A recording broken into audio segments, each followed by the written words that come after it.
ناظرین، آخر کار بہزاد صاحب کی سب سے خطرناک چال کامیاب ہو گئی۔ ایک ہی پلان سے انہوں نے نہ صرف پارس کو دشمنوں کی نظروں سے غائب کر دیا بلکہ ندیم اور وہاب درانی کو بھی ایک دوسرے کا دشمن بنا دیا۔ اور اصل کہانی تو اب شروع ہونے والی ہے ناظرین، جیسا کہ محافظ ڈرامے میں بالکل ویسا ہوا جس کی ہم نے پہلے ہی پیش گوئی کی تھی، یعنی پارس نہ صرف زندہ ہے بلکہ بہزاد صاحب اور زوار نے ایک انتہائی سوچا سمجھا منصوبہ بنا کر اسے سب کی نظروں سے اوجھل کر دیا ہے، جبکہ پوری دنیا میں یہ خبر پھیلا دی گئی کہ پارس بم دھماکے میں جاں بحق ہو چکی ہے۔ اس پلان کا اصل مقصد صرف پارس کو محفوظ رکھنا نہیں بلکہ ندیم اور وہاب درانی کے درمیان ایسے شکوک و شبہات پیدا کرنا ہے کہ دونوں ایک دوسرے کے دشمن بن جائیں۔ ساتھ ہی وہاب درانی مجبور ہو کر پاکستان واپس آ جائے تاکہ اس تک پہنچنا اور بدلہ لینا آسان ہو سکے۔ ادھر ندیم دل ہی دل میں شکر ادا کرتا ہے کہ اس نے آفتاب کو اس دن پارس کے ساتھ نہیں بھیجا، کیونکہ اگر آفتاب بھی اس گاڑی میں ہوتا تو شاید آج وہ بھی زندہ نہ بچتا۔ لیکن دوسری طرف اسے پورا یقین ہوتا ہے کہ یہ حملہ صرف اور صرف وہاب درانی نے ہی کروایا ہے۔ اسی غلط فہمی کے تحت وہ فوراً وہاب درانی کو کال کرتا ہے اور کہتا ہے، سرکار، اتنا بڑا قدم اٹھانے سے پہلے کم از کم مجھے تو اعتماد میں لے لیتے۔ مگر حیران کن طور پر وہاب درانی خود بھی اس خبر سے بے خبر ہوتا ہے اور اس کا سارا شک سیدھا ندیم پر جاتا ہے۔ وہ سوچتا ہے ندیم شروع سے ہی میرے ساتھ ڈبل گیم کھیل رہا تھا۔ منگنی کے دن آفتاب کی خوشی صاف بتا رہی تھی کہ وہ کبھی بھی کسی کلاس فیلو سے محبت نہیں کرتا تھا بلکہ ہمیشہ سے پارس کو ہی حاصل کرنا چاہتا تھا۔ اور اب جب میں نے ندیم کو دھمکی دی کہ پارس سے شادی کرنے والا کوئی بھی شخص ہو وہ زندہ نہیں بچے گا، تو ندیم نے پہلے اپنے بیٹے کو سمجھانے کی کوشش کی ہوگی، لیکن جب آفتاب اپنی ضد سے پیچھے نہیں ہٹا تو اپنے بیٹے کی جان بچانے کے لیے اس نے پارس کو راستے سے ہٹوا دیا اور اب میرے سامنے معصوم بننے کی کوشش کر رہا ہے۔ ادھر ندیم بھی مسلسل اپنی صفائیاں پیش کرتا ہے۔ وہ کہتا ہے، سرکار، آخر پارس کا دشمن اور کون ہو سکتا ہے؟ مجھے تو پورا یقین تھا کہ یہ حملہ آپ نے ہی کروایا ہے۔ یہ سن کر وہاب درانی غصے سے بھڑک اٹھتا ہے اور کہتا ہے، کیا تم پاگل ہو گئے ہو؟ میں اپنی ہی پرنسس کو اپنے ہاتھوں سے کیسے مار سکتا ہوں؟ پھر وہ سخت لہجے میں ندیم کو خبردار کرتا ہے کہ ایک بات یاد رکھنا، میں بہت جلد پاکستان واپس آ رہا ہوں اور جس کسی نے بھی میری پرنسس کے ساتھ یہ کیا ہے اسے ڈھونڈ نکالوں گا اور وہ مجھ سے بچ نہیں سکے گا۔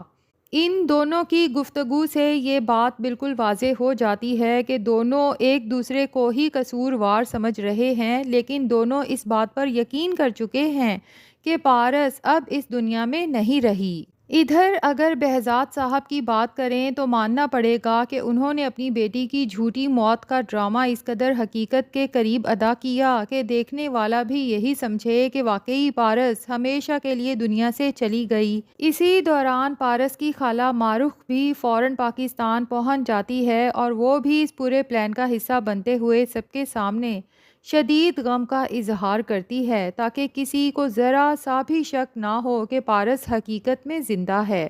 جب جنازے کے وقت کچھ لوگ میت کا آخری دیدار کرنے کی بات کرتے ہیں تو بہزاد صاحب کے اشارے پر ملازمین یہی بتاتے ہیں کہ دھماکہ اتنا شدید تھا کہ جسم بری طرح جھلس چکا ہے، اس لیے آخری دیدار ممکن نہیں۔ یوں سب لوگ اسی بات پر یقین کر لیتے ہیں اور خاموشی سے تدفین کر دی جاتی ہے۔ ادھر زوار پارس کو بحفاظت اپنے گھر لے آتا ہے کیونکہ اس وقت یہی واحد جگہ ہے جہاں کسی کو اس کے ہونے کا شک بھی نہیں ہو سکتا۔ اتفاق سے اسی دن زوار کے والد اعجاز بخت بھی علاج مکمل ہونے کے بعد صحت یاب ہو کر گھر واپس آتے ہیں اور ان کی واپسی کی خوشی میں پورا خاندان جمع ہوتا ہے۔ ریشم اور اس کے والدین بھی وہیں موجود ہوتے ہیں جہاں زوار اور ریشم کی شادی کی باتیں چل رہی ہوتی ہیں، لیکن اسی دوران زوار پارس کو ساتھ لے کر گھر میں داخل ہوتا ہے۔ ریشم جیسے ہی پارس کو زوار کے ساتھ دیکھتی ہے اس کے چہرے کی خوشی ایک لمحے میں غائب ہو جاتی ہے۔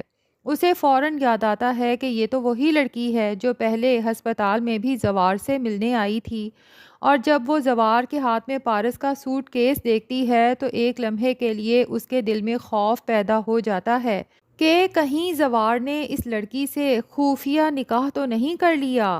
خیر، زوار سب گھر والوں سے ملتا ہے اور اپنے والد کو صحت یاب ہونے پر مبارکباد دیتا ہے۔ اعجاز بخت بھی جذباتی انداز میں کہتے ہیں کہ اگر زوار کوشش نہ کرتا تو شاید وہ دوبارہ اپنے پاؤں پر کھڑے نہ ہو پاتے۔ اس کے بعد جب سب کی نظریں پارس پر جاتی ہیں تو زوار صرف اتنا بتاتا ہے کہ یہ لڑکی کچھ دن ہمارے گھر رہے گی کیونکہ اس کی جان کو شدید خطرہ ہے۔ وہ ابھی بھی پارس کی اصل شناخت کسی پر ظاہر نہیں کرتا، صرف یہی کہتا ہے کہ اس کے دشمن ہر جگہ اسے تلاش کر رہے تھے۔ اعجاز بخت پریشانی سے پوچھتے ہیں کہ اگر وہ لوگ یہاں پہنچ گئے تو؟ اس پر زوار انہیں یقین دلاتا ہے کہ اب پوری دنیا یہی سمجھ رہی ہے کہ یہ لڑکی بم دھماکے میں جاں بحق ہو چکی ہے، اس لیے کسی کو یہاں آنے کا شک بھی نہیں ہوگا۔ پارس کو گھر کا ایک کمرہ دے دیا جاتا ہے، لیکن اس چھوٹے سے کمرے میں اس کا دم گھٹنے لگتا ہے۔ وہ زوار سے کہتی ہے کہ مجھے واپس گھر چھوڑ دو، میں باہر نہیں نکلوں گی، لیکن زوار اسے سمجھاتا ہے کہ فی الحال اس کے اپنے گھر میں بھی وہ محفوظ نہیں، کیونکہ پھوپھو آفتاب اور کچھ ملازمین بھی دشمن کے لیے مخبر ہو سکتے ہیں۔ اب لگتا یہی ہے کہ پارس کی موجودگی ریشم کے دل میں حسد پیدا کرے گی، اور جب ریشم اور زوار کی شادی کی باتیں دوبارہ ہوں گی تو پارس کے لیے بھی یہ سب برداشت کرنا آسان نہیں ہوگا، کیونکہ وہ دل ہی دل میں زوار سے محبت کرنے لگی ہے۔ بہت جلد پارس کھل کر زوار سے نہ صرف اپنی محبت کا اظہار کرے گی بلکہ شادی کی خواہش بھی ظاہر کرے گی۔ یہی وہ لمحہ ہوگا جہاں ریشم کے لیے سب کچھ بدل جائے گا۔ یہ بھی ممکن ہے کہ غصے اور حسد میں آ کر ریشم ہی دشمنوں تک یہ خبر پہنچا دے کہ پارس زندہ ہے اور زوار کے گھر میں چھپی ہوئی ہے۔ اگر ایسا ہوا تو کہانی ایک بالکل نئے موڑ پر پہنچ جائے گی۔ اب ایک اور بڑا سوال بھی باقی ہے۔ جب اعجاز بخت کو معلوم ہوگا کہ یہ لڑکی دراصل بہزاد صاحب کی بیٹی ہے تو کیا وہ اسے اپنی بہو کے طور پر قبول کریں گے؟ خاص طور پر اس وقت جب ماضی میں بہزاد صاحب اور اعجاز بخت گہرے دوست بلکہ بھائیوں کی طرح تھے، لیکن پھر کسی نامعلوم وجہ سے دونوں کے راستے ہمیشہ کے لیے الگ ہو گئے۔ ابھی اس کہانی کے کئی راز سامنے آنا باقی ہیں۔ ہماری پیش گوئی تو یہی ہے کہ آخر کار وہاب درانی ندیم اور آفتاب کے انجام کا سبب بنے گا، جبکہ وہاب درانی کا خاتمہ زوار کے ہاتھوں ہوگا۔ البتہ سب سے بڑا سوال اب بھی یہی ہے کہ ڈرامے کے اختتام پر زوار کی دلہن کون بنے گی، پارس یا پھر ریشم؟ آپ کے خیال میں اعجاز بخت ریشم کے باپ کو دی گئی اپنی زبان پر قائم رہیں گے یا اپنے بیٹے کی خوشی کو دیکھتے ہوئے پارس سے اس کی شادی ہونے دیں گے؟ کمنٹس میں اپنی رائے کے ساتھ ساتھ ناظرین، اگر ہمارا ریویو اچھا لگا ہے تو ویڈیو کو لائک اور چینل کو سبسکرائب بھی کر دیجئے۔